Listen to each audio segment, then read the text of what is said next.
Shalom Bapak Ibu dan jemaat yang dikasihi Tuhan Yesus Kristus. Kiranya damai sejahtera Kristus beserta kita semua. Marilah kita tetap bertumbuh dalam anugerah-Nya dan dalam pengenalan akan Kristus sebagai Tuhan dan Juru Selamat kita. Selamat mengikuti renungan firman Tuhan hari ini melalui versi audio. Tuhan Yesus memberkati.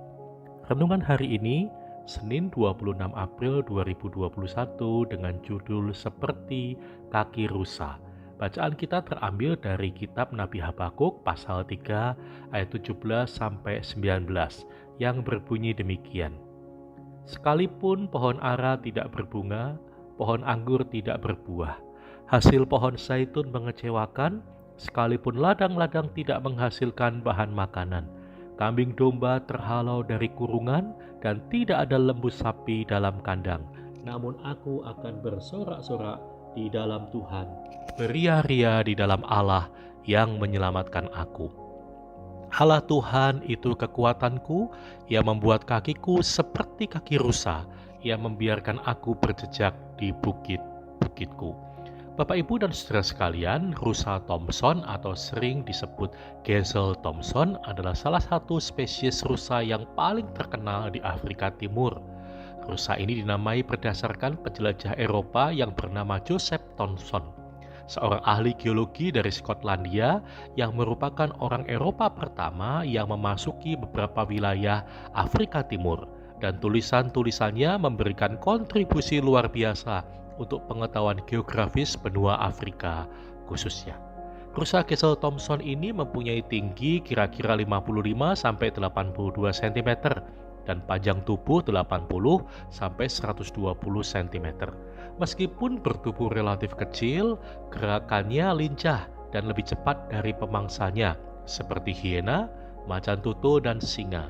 Ia mampu berlari hingga kecepatan lebih kurang 80 km per jam. Dan ini membuatnya menjadi salah satu mamalia darat dengan kemampuan berlari tercepat di dunia. Rusa ini mempunyai cara unik untuk meloloskan diri dari pemangsanya, yakni dengan berlari siksak dan melompat tinggi ke udara.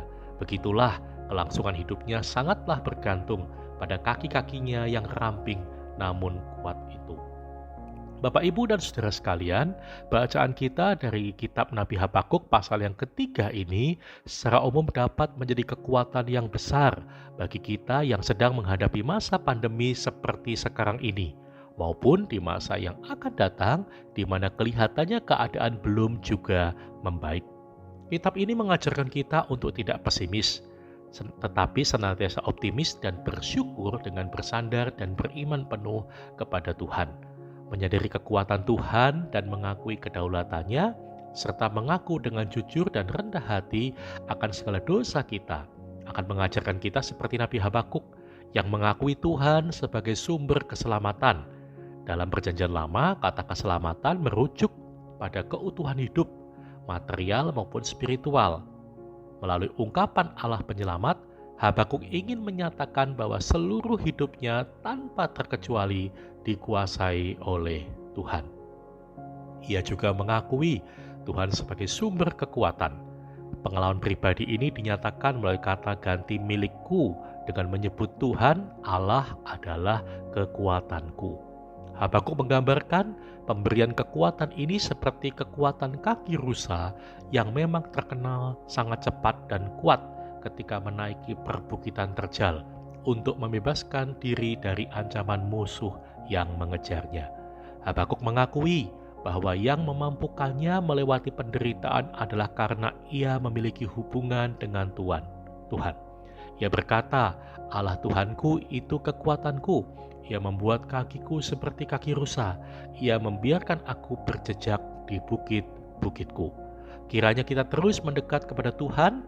Dia akan memberikan kekuatan pada kita seperti kaki rusa yang dapat melompat tinggi, melewati tantangan dan mengatasi situasi sulit.